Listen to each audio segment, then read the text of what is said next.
One you. Okay, so welcome to another episode of the Manchester SEO podcast. In this episode, we've got Mike Lawrenson from WN Security Solutions, or Services, obviously. Welcome. Thank you very much for having me. Thank you for coming all the way from sunny Wigan. It's actually sunny today. It's unnerving how sunny it is all the time at the moment, isn't it? Yeah, but it's nice. It's nice. I can handle this. Going into a bank holiday weekend. Can't beat that, can you? So what the WN Security Services do? It's pretty simple, really. We do security services. No, so primarily our core service is keyholding and alarm response. In that respect, we would go out to an alarm on behalf of a customer, so they don't have to. Yeah. They don't want to be getting up out of bed at 3 a.m, rudely awoken. And yeah, we've got a team there that will go out and do that on behalf. Sure.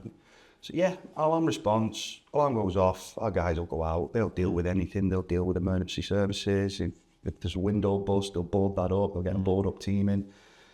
We just do it to sort of save the customer the hassle. Yeah. So that's our core service. And but on the back of that, we do lockups, unlocks. So for bigger businesses where they've got a lot of staff, it's not just onto one sort of member of staff or a handful of members of staff. We'll go and open it up for them, unset their alarms, open any doors that they need opening, wait on reception for the first member to arrive or the cleaners or whatever the case may be. And yeah, that's pretty much it in a nutshell. It's quite a simple service. Yeah. But it's just one of them things that makes it easier for business owners. Yeah. What kind of businesses? You mentioned schools. Yeah. So we've got probably 50 to 60 schools on the books, which is just a few. Yeah, just a few. Yeah, anything really. We do a lot of industrial estates where we lock gates. Okay. So obviously there's no intrusion of an evening when everybody's left. But it can range from anything really. We do industrial warehousing, accountants, solicitors. If they've got an alarm and they leave at night and they set that alarm, we can work with them. Right. So it's pretty straightforward to be fair. Yeah. Have you always done that? No. How did you get into that work? Yeah.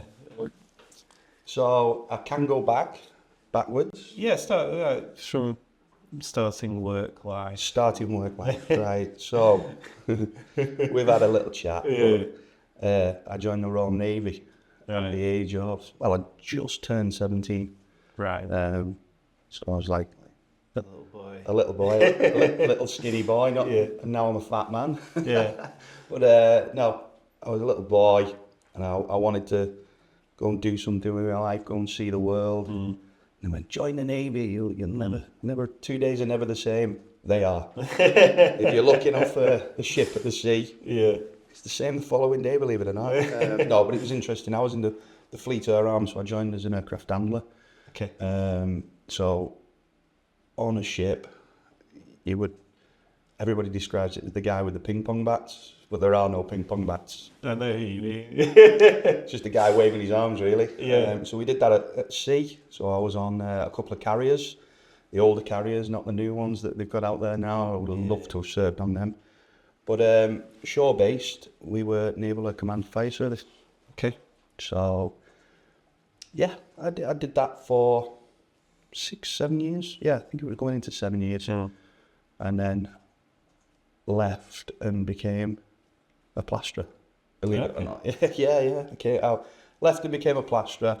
That lasted for about 5 years, and then we hit a horrible recession in 2008, as everybody's aware of. Yeah. So the building trade took a huge slump, and I was like, right, what can I do here? And I think it was that uniformed sort of job. Yeah. I'd been in the services, and I was like, do I go and do something like security? So I weighed my options up. I was still doing a bit of plastering. Yes. But I basically went, right, I'll pick another job up I'll either go taxi driving to top the money up, or I'll go and do some security work. I didn't fancy driving around in a car all night. So I went doing security work, and within 4 months I was promoted to a mobile driver. So I was in a car all night, which is Just you though. No. obviously not what I wanted, but it was a way of progression really. So it's always been a uniform job. That's the thing, that the sort of discipline side to things and the structure is what I kind of thrived on. Some jobs, I know some business owners that they actively recruit ex-service people because of the characteristics of being disciplined and reliable and smartly turned out, and absolutely good timekeeping, stuff like that. Things that they can rely on and that are important to them. I'll be honest with you, whenever that wasn't you. no, absolutely not. It was me, but if I get a pile of CVs on a job application, I'll always look for the ones that have been in the forces, right? Because I know that's what I'm going to get. I know I'm going to get somebody that's got a bit of discipline, and they're not going to let you down. They're not going to phone in sick. Normally, it's guys who've got families as well. They've got to earn some money to look after the family, as we all do. But you find that they're the ones that are more reliable.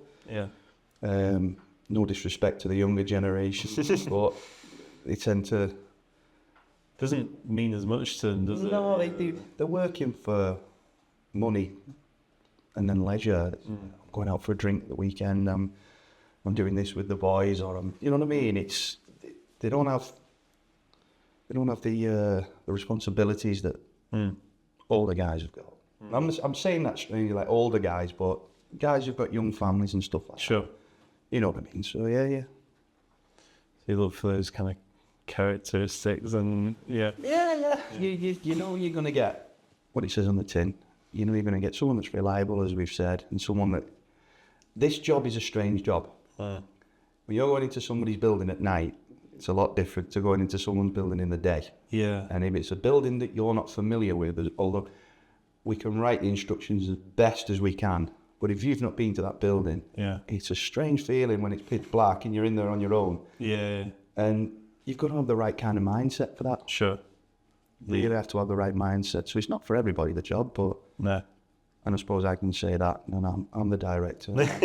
I don't have to go and do that, but that's how I did it. I started there. So I don't ask my guys to do anything that I wouldn't do. And I have done it before. And still, every now and again, I'll go out on the road. If guys take holidays, I'll go and get my hands and I'll go and have a go. You know what I mean? It's interesting, but it's not for everybody. So when you look back to the times in the Navy and setting out there, the advert goes, you go in a boy and you come out a man. You go in a boy, you come out a man. And Do you feel like that? Do you feel like you learn a lot as about yourself? Yeah, I go back to it a lot, and I have said to people in the past, I did go in a boy, a genuine boy, and I came out half a man. No, I came out a man, obviously. It's you're leaving home and all of a sudden you've got no one to fight your battles for you, because there's nobody there on the doorstep. You can't ring your dad up and say, Dad, I'm having a problem here. They're not there. They can't help you. So you've got to be grown up. You've got to grow up quickly and get on with life, really. And so you do learn a lot of stuff fast. It's a reality of life, isn't it? Absolutely. Yes. I was talking to a nurse the other day, and it's going into, I was going to say ER, but A&E, and being hit with life, slapped in your face. Absolutely. And as a kid, it's this big, big change, isn't it? Yeah. Well, as I say, I'm in the Naval Command Fire Service, and I'm 22 years old, and I'm in charge of a crew and all sorts of stuff. Like you again, responsibility. We go back to that key word. You've got responsibilities, and these guys that are working with me, and also me working with them, you're looking out for each other. Yeah. So you do grow up because you've got to have, a big set of shoulders to take on these sort of roles. So yeah, it was good and it was interesting. Yeah. And I did grow up very fast, but I think it forged me for what I am today. Right. And I appreciate that. I give that the Navy everything for that. Yeah. It's a great career. Yeah. I wish my lad would go, but I think he's the same age as I was when I joined. But as I look at him, nah, I don't think he's got it in him. But he could prove me wrong. Yeah. But yeah, There's a very I think that's a big difference to what your kids are like with you and what they're like sometimes. absolutely. Friends in the workplace. We don't know half this stuff. No. But I think they think we've never been there. Yeah. But yeah.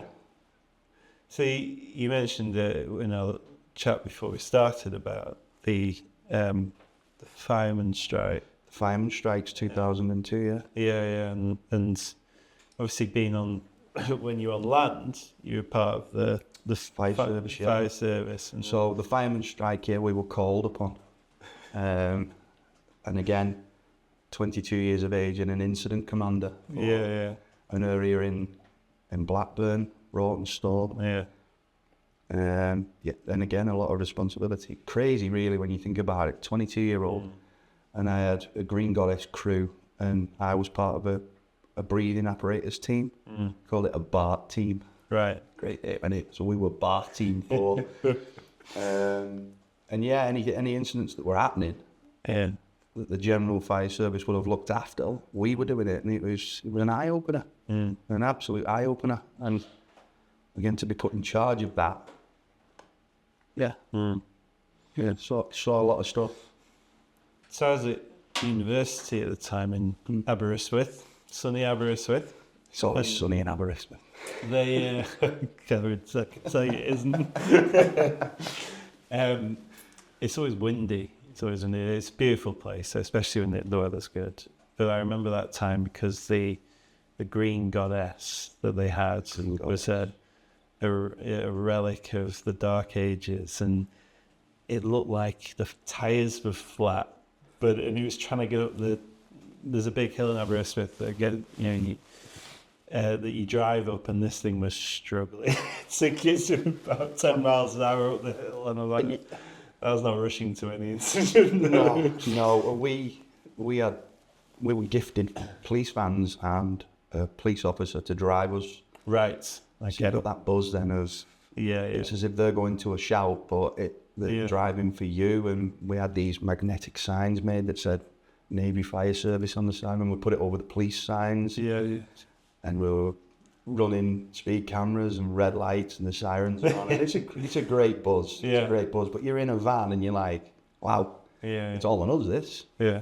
But yeah, it's the Green Goddesses were slow. They were always behind us, as you said. They always struggled. They were always behind us. But It's an interesting time. there to do a job. To do a job. I think they were originally designed for like nuclear war or something like that. Oh, really? Yeah. I think it was a disaster thing. Right. So there were Something crazy like that. I don't know why that's in me head. It's that pocket of useless information, but yeah, I'm pretty sure that's what they were designed for, disaster relief, and they were obviously given a role for the fire service. Shows you the resourcefulness of the armed forces, because I think they were army rather than navy that were in Aberystwyth at the time, and they were just going, "You've got to do this." I'm like, right, okay, this is interesting. People's lives in our hands, Absolutely, because these guys they're probably all young guys, and they've had a lot, like the training levels that the general fire service have had. But they're expected to cover that role. It would have been just really scary for a lot of people. Yeah. And then, so you became a plasterer. I became a plasterer. I'm from a family of plasterers. Right, okay. So my dad's a plasterer, my uncle's a plasterer, my two cousins are plasterers, my brother was a plasterer, I was a plasterer. So I think between us we've probably knocked a few houses up. Just a few. But yeah, I mean, my uncle's still going as a plasterer now, and he's in his 60s. Loves it. There's like an attention to detail about that, isn't there? That's absolutely, yeah. I mean, I got into it because when I left the Navy, I I didn't have anything to do, and I was only 23, nearly 24, and I was like, what do I do here now? And I thought, I'm kind of young enough to retrain. I can get a trade or I can do something here, because ideally I'd have left and I'd have joined the fire service, or I'd have worked in an airport and stayed in that kind of environment. But I don't think I wanted a change at the time. I wanted to move away from that. Bless you. Try not to sneeze for about 2 minutes there. I think I wanted something different. So getting a trade felt like the right move. Yeah. And because I had access to become a plasterer and go work with my dad. People don't know what they're doing. Yeah. And but it was like, you know, you could make good money in the building trade. It was accessible if you were prepared to work hard. Yeah. You can make good money, and I think that's probably part of the journey has been that as well. You know, the ability to better yourself and make a bit of money. I mean, primarily that's what we all do. It's not a hobby, is it? You know what I mean? We go to work to earn money to give ourselves a lifestyle. Yeah. Be it, you know, pay your bills, blah blah blah. But whatever's left over is to do what you want to do with it. You know, family days out, stuff like that. Yeah. Buying a new car. Choice is to do with the family, isn't it? Yeah, absolutely. But I was given that opportunity, and I could see enough money could be made. So I think that probably that bit has followed me. Yeah. So the Navy gave me the discipline, and I think the plastering gave me the momentum and the hard working ethics. Yeah. And I think when you mould it all together, and when I eventually fizzled away from the plastering and started doing more security, it was organic, and it was just like, right, I know this is the direction we're going to go in. And at that point, I started my first security company at 33. Right. So I'd worked in the industry for a while, ranging from officer, response officer, supervisor, manager, working in control rooms, looking after a national contract for an old employer. But that's where I honed probably my skills on it, and maybe, you know, well, you do, don't you? You hone your skills, you're learning your trade all the time. Yeah. Doesn't matter how long you've been in it, you're always learning. And I think those years moving from plastering into the security industry honed me and made me ready to do it myself.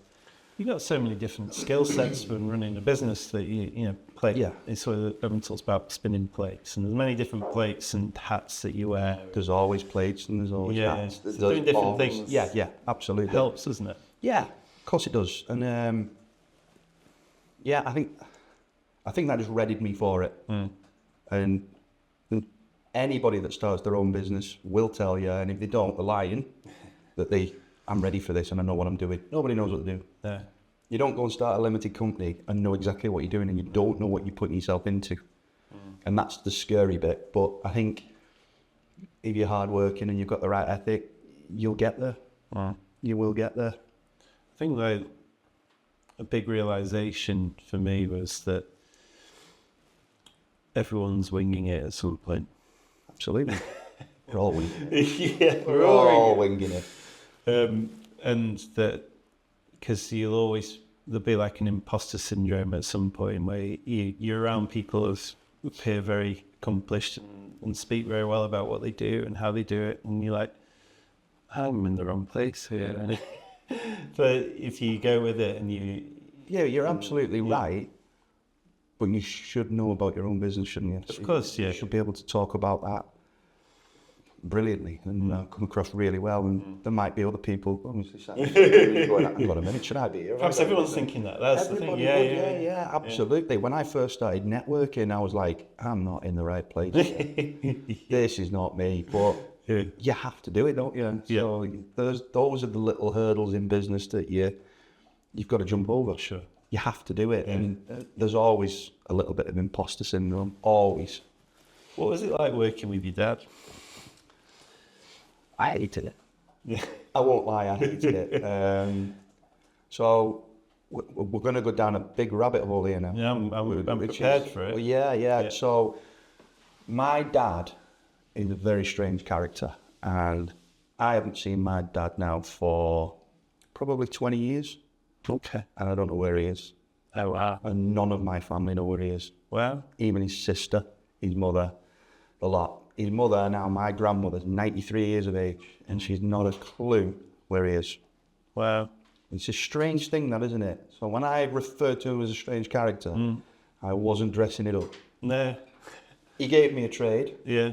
He's never met his only grandson, my lad. Yeah. And I've never understood him to a certain degree. He gave me that. He was a stern, rough man when I was growing up. He was a handy guy, you know what I mean? Yeah. But the work relationship, I would never speak highly of him. Which is a shame, really, because you should have a relationship. I see my relationship with my son. Yeah.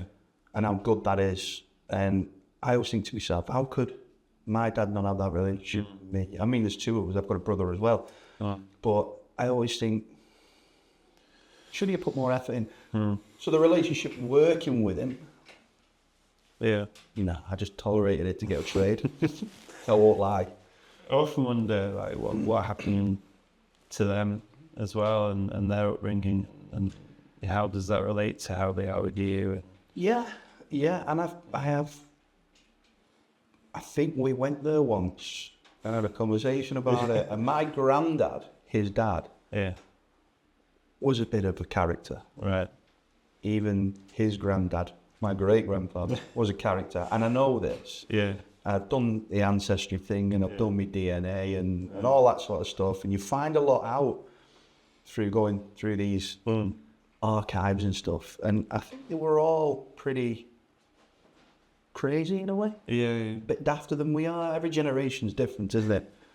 But I know he didn't have a great relationship with his dad. Right. Unfortunately, he passed away before I was born in an accident. But yeah, I think it probably brushes off. But I don't see that as an excuse, because it's not brushed off onto me how I am with my son. No. You have to break a chain, don't you, when it's a bad chain. Yeah. So it's a strange one. Strange one. And I don't know. It's scary. Like. So I said I'd come here today, and I said I'd stop him in his tracks a little bit. Well, that work? Yeah. Well, family dynamics are interesting for lots of reasons. Yeah. And sometimes it's because you all really get on, and other times it's because there's challenges involved. But because it's your family, it's important, and it kind of makes you who you are, and how you are with other people. And like you said, there's a choice to be made, and then there's something that didn't happen to you. You feel like, okay, well, I'm gonna do something about it. I'll make sure that doesn't happen to my family. Yeah, you break the chain. Yeah. You break the chain. Yeah. I want my lad to follow this line on, and sort of, he eventually has kids. So I want him to go, well, I'm going to be a good dad like my dad was with me. That way we broke the chain, haven't we? Yes, yeah. But yeah, family dynamics are crazy. Yeah. Crazy. I've got 3 older sisters. Oh, so you? And I'm the youngest by quite a long way. Well, And let's not go into that, but I get on with them all. The 3 of them, hope they're not listening, because keep them on the toes. They're all nice people, and we all get on, and it's never been any good to win it. Yeah, which is great. But I know that's not the same for everyone. No, it's not. But you can't. You always say you can't choose your family, don't you? Yeah. You can choose your friends, your employees. But family dynamics are strange. They'll always be strange. People will always have issues. Yeah. It probably molds you as a character in the long run. Yeah. I don't feel like I've missed out on anything. No. I feel like he's missed out on stuff. Yeah. And that's none of my doing. No. But yeah. It's like what Kieran was saying before. Concentrate on what you can control, and don't worry about what you can't. And it kind of fits quite well, doesn't it? Yeah, it does. What do they always say? There's another one about chip paper. Yesterday's news is chip paper. You know what I mean? It's like, don't worry about it. It's gone. It's gone. So with your business now, it's you say it's very specific in its in what you do and the kind of ease of mind of the peace of mind, I should say, that you give to your clients and things like that. Have you tried to run it in a way like it's like a family? Yeah, so the team I've got now, we'll go back to where we were in the podcast earlier. I've got an ex-Polish police officer. Okay. And I've got an ex-British Army soldier who are and I call them my lieutenant. Yeah. So these are my two main guys that work for me. I trust them, and you're right. It is like a family. I'll let them run the business. Yeah. If I'm unavailable for any reason, they're running the business. It's done. I trust them completely. Yeah. They've both worked for me for. One's been with me 7 years. Another one's been with me 5 years. My guy, who was in the British Army, he used to be my boss years ago. So when I was a driver, he was my ops manager. Oh, amazing. And you stay in touch with these guys when you know the good guys. Yeah. And you don't burn your bridges. Yeah. And he was looking for a position 5 years ago. He went, can I come work for you? Absolutely. No interview required. Yeah. When can you start? When can you start? And let's get you sorted out. And that's what you do with these people, because if they look after you, you look after them. It's not brain surgery, is it? Yeah, honest. If you know they're good, the two good guys, two really good guys, valuable, aren't they? Too? Yeah. So much so, we'll go into a little one here. I think I've spoke to you about this in the past.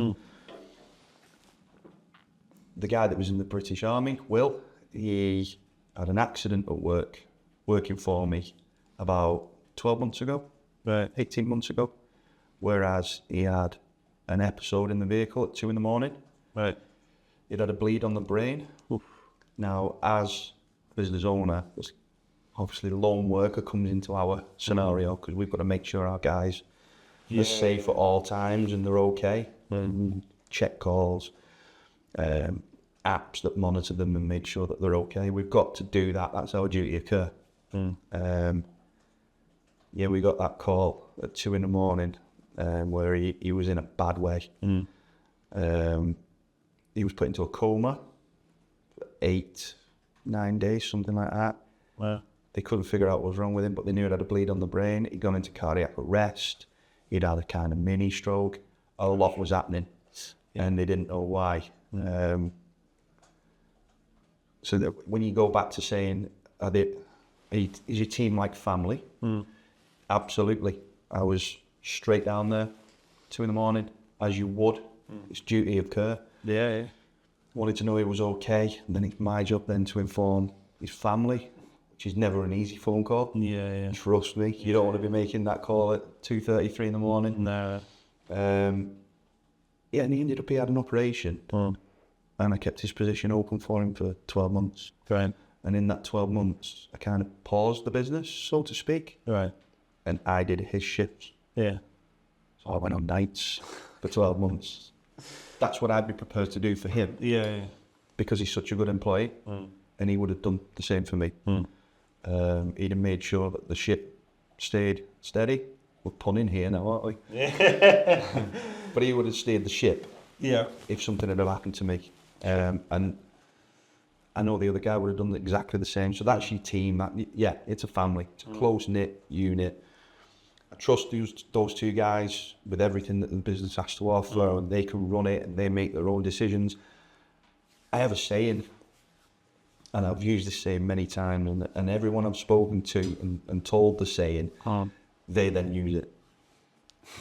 It's a great saying. I go, it came from one of my old bosses. Make a decision on a job. If you have to make a decision, make a decision.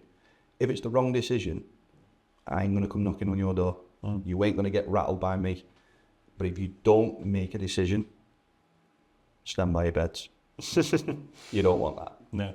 I'd rather than make a decision and make a wrong decision, then we can work out how it should have been done in the first place. So my lads are quite confident at making decisions, and that's what I want from them. Kind of nurturing them. They're going to be moving into different roles the bigger the business gets. Yeah. So in effect, I've got a control room manager and an operations manager in a box ready, which is a great thing. It's a great position to be in, but I know they're so good at their jobs. They deserve these positions, and that'll take them in wherever they want to go.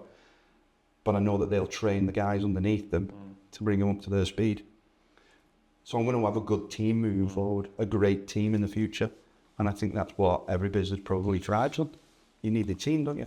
Decision making is a huge part of any business. Massive. Especially your line of business. One of my very good friends is a inspector in the police force, and they use a decision making framework, and his whole thing, he could be a lecturer on decision making, because it means if you go into firearms command there and then crowd control, I can't remember what they call it, but big events, whether it's political or sports or anything, he plans out all the strategy for it, and it's all about decision making. Gosh. And then when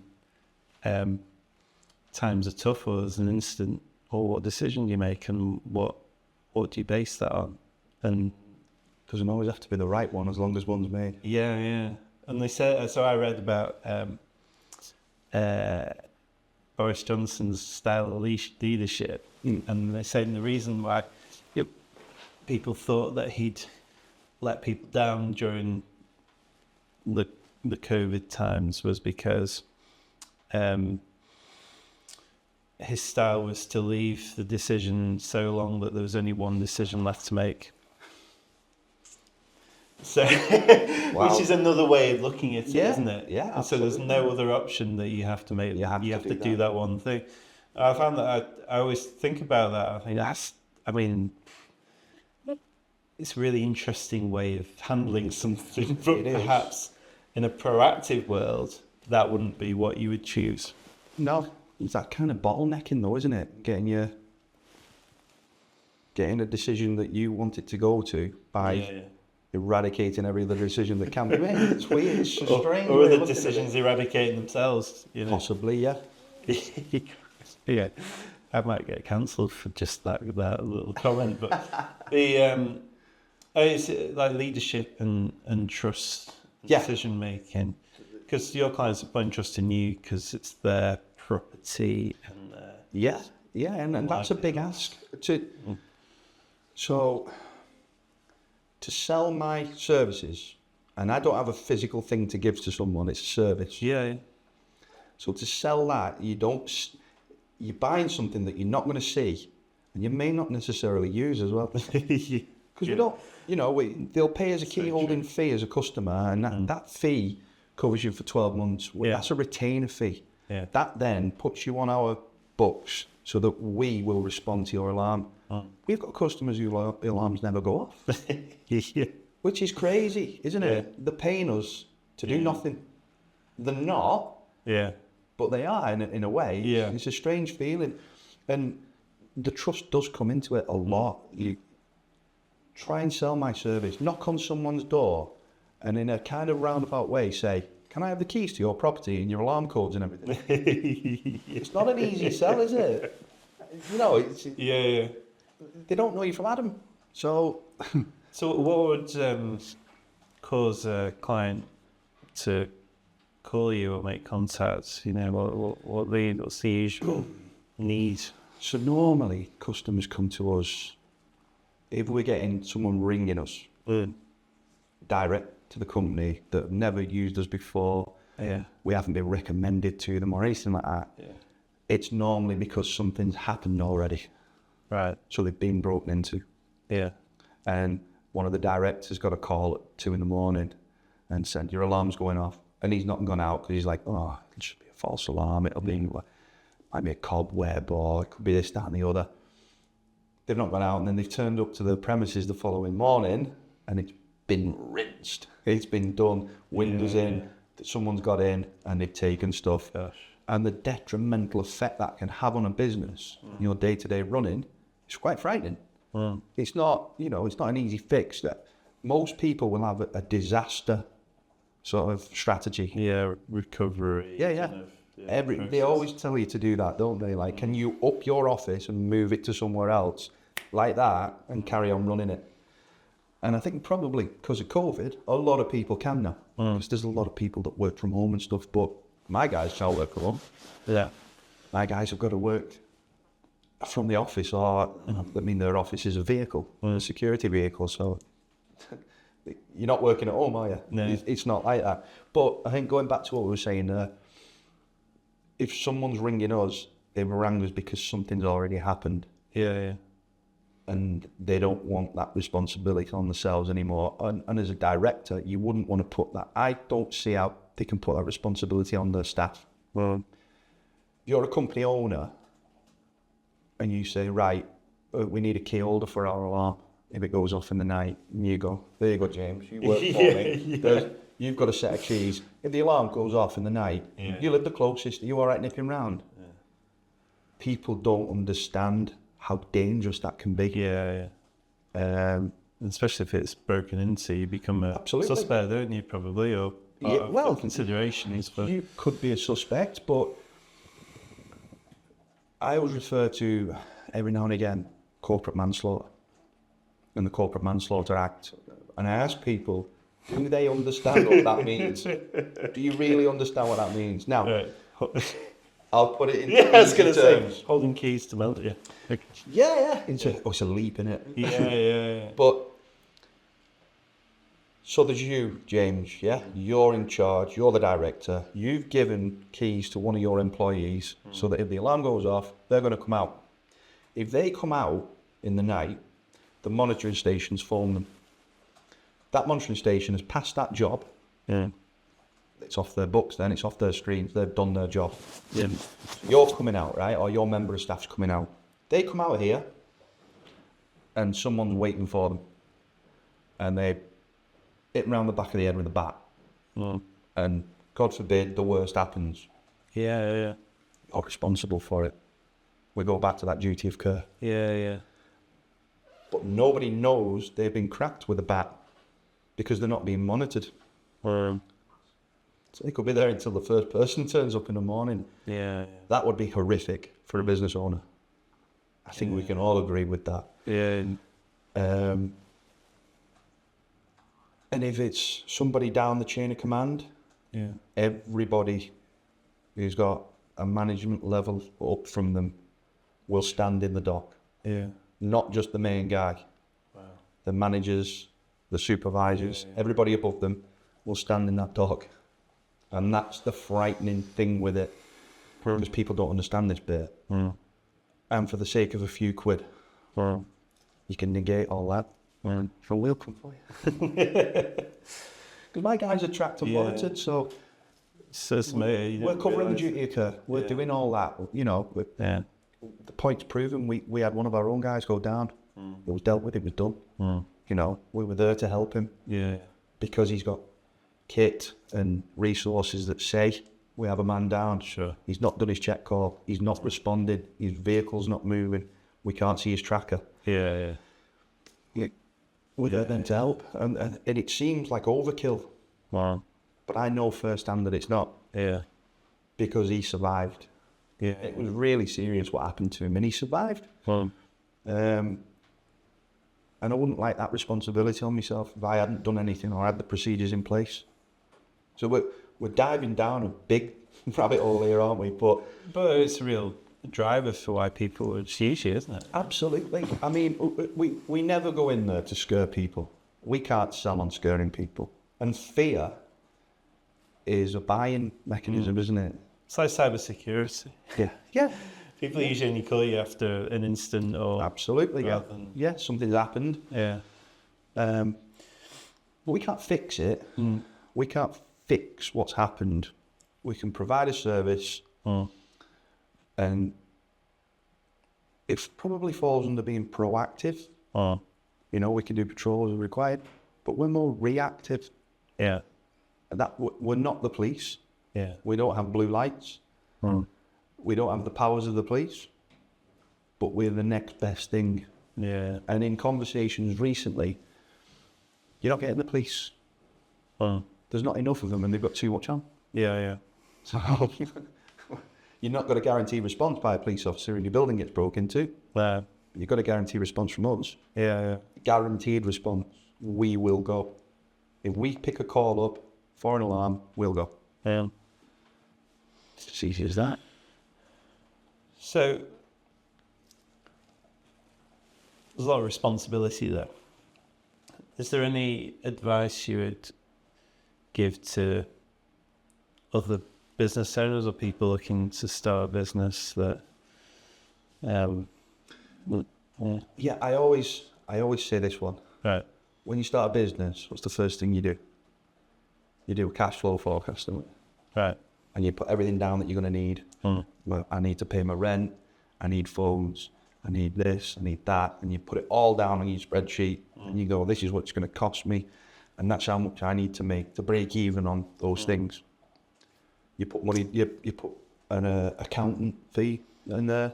You do all these things. No one ever puts security, and it's not expensive. People have this thing in their head that it's so expensive. It's not. It's crazy. When I tell people how much it costs, they kind of stand back a little bit and go, really? Yeah, that's how much it costs. That's the industry standard. People just assume that it's going to cost a lot of money. I think as a business owner starting up, you should have that in your cash flow forecast. Yeah. Put a little amount. I mean, we for new businesses, we don't charge a retainer fee for the 12 months. We charge them monthly. So it's easy for their cash flow. Yeah. And it's minimal. You're talking 30 quid. Right. 30 quid a month's not a lot. You spend more than that on a mobile phone. You probably spend more than 30 quid on coffee in a month. Yeah. You know what I mean? Quadruple that. Yeah. So there you go. So for new business owners, we're giving them the opportunity to have this service because, and you've said it, if you're starting a business, that's your baby. Yeah. And if someone comes along and wrecks that, you're going to be fuming, aren't you? You're going to be so upset by that because you put all your hard work into starting your business. Everything matters. And for the sake of, it's not a glorified service. It's not like not only the rich can have this, or it's a service that everybody can access. And I'm not just saying that because I want the work. There's plenty of companies do what I do out there, and there's plenty of work out there as well. Yeah. It's just making it accessible to the right people. So yeah, going back to your question, new business owners should probably put a little bit of money aside for security or call outs, whatever. What do you say the main challenges are for running a business like yours? Gaining trust. It is though, isn't it? It's gaining trust. Yeah. As I said to you before, if you go into a business and say, give me your keys and your alarm codes, that's quite a daunting thing, that. And we cover accountants, solicitors, a lot of data nothing about, not a hiding stuff on me. Fences. Yeah. So yeah, they've got to trust us. That's one of the harder things. Running a security company. It's not like you can just go, there you go. All our work really comes from referral. It's all referral work. Primarily referral work from networking. And people that have already used us. They've got us as a service provider. Yeah. And they all think, who do you use? Oh, we use these, they're great. Yeah. All right, I'll give them a call then. Yeah. Everybody gets to work that way. Yeah. So if it's like a snowball effect, if someone trusts us and refers us, the next one's probably more inclined to trust us straight away. Yeah. And then it snowballs on and then you make your reputation then. You prove that you're trustworthy and then everybody trusts you. But that's one of the hardest things in my industry.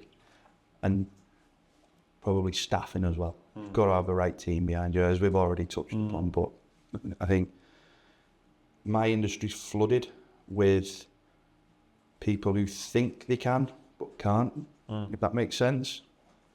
They love this idea of being a security officer. They love this idea of driving around in a car. It's not that. that's not what you're doing.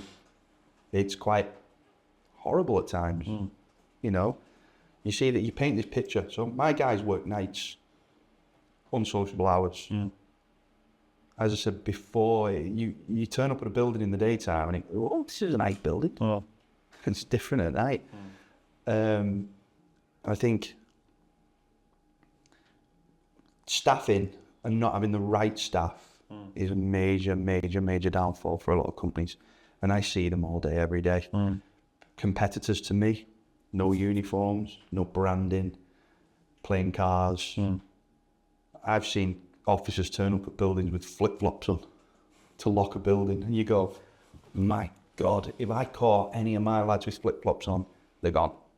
Instant dismissal. It's just not professional, is it? It's unbelievable. Isn't it? Yeah. No uniform on, you know? Yeah. That's what this is about.